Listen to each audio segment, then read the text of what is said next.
Bonjour Saint-Just, bonjour à tous, on est heureux de se retrouver pour cette nouvelle pensée du jour où aujourd'hui on va parler de candidature et d'élection. Alors bien sûr je ne veux pas parler de politique mais d'une toute autre candidature.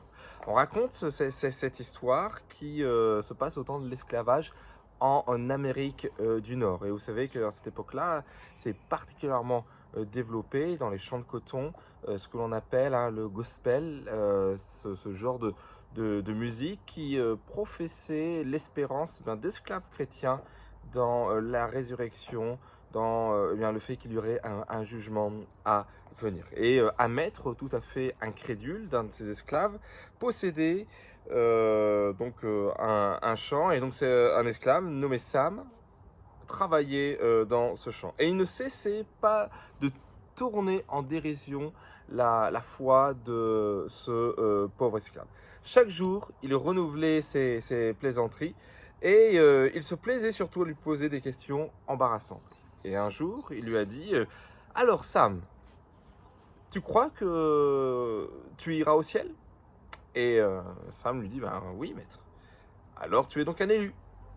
Et oui, maître, vous le dites. Sûr que son esclave ne saurait quoi répondre, il lui dit et moi, est-ce que je serai un élu? L'humble esclave prit un moment pour réfléchir, prier dans son cœur pour que le Saint-Esprit lui inspire la bonne réponse, et il répondit au maître, je ne pense pas qu'on puisse élire quelqu'un qui n'est pas candidat. Et stupéfait d'une telle parole, le maître tourna les talons et s'en alla brusquement. Et bien évidemment, nous sommes conscients que personne n'ira au ciel sans avoir au préalable fait acte de candidature, c'est-à-dire sans s'être repenti de ses péchés et avoir donné sa vie à la personne de Jésus-Christ. La Bible est claire à ce sujet. Écoutez plutôt un autre récit de l'évangile de Luc au chapitre 18, verset 35. C'est un aveugle qui est dans Jéricho, qui a besoin de la grâce de Dieu, du Seigneur Jésus-Christ, et il va faire acte de candidature. Écoutez, comme Jésus approchait de Jéricho, un aveugle était assis au bord du chemin et mendiait. Il entendait la foule passer et demanda ce qui c'était, ou de qui c'était. On lui annonça que Jésus de Nazareth passait. Et il s'écria alors, Jésus, fils de David, aie pitié de moi.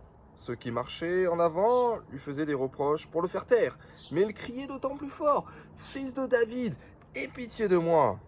Jésus s'arrêta, et oui, lorsqu'on appelle le Seigneur Jésus-Christ au secours, à l'aide, lorsqu'on fait acte de candidature, Jésus est attentif et s'arrête instamment, particulièrement sur nos vies. Jésus s'arrêta et ordonna de lui amener, et quand il se fut approché, il lui demanda « Que veux-tu que je fasse ?» Mais il répondit « Seigneur, que je recouvre la vue. » Et Jésus lui dit « Recouvre la vue, va, ta foi t'a sauvé. » Et à l'instant, il recouvra la vue et suivit Jésus en glorifiant Dieu. Tout le peuple, voyant cela, rendit louange à Dieu. Oui, avec l'évangile de Marc, chapitre 16 et verset 16, nous voulons affirmer que celui qui croira, qui fait acte de candidature, qui vient à Jésus, comme nous l'avons vu hier, et qui sera baptisé sera sauvé, mais celui qui ne croira pas sera condamné. Alors, très chers amis, faites acte ce matin de candidature, vous ne le regretterez pas. À très bientôt.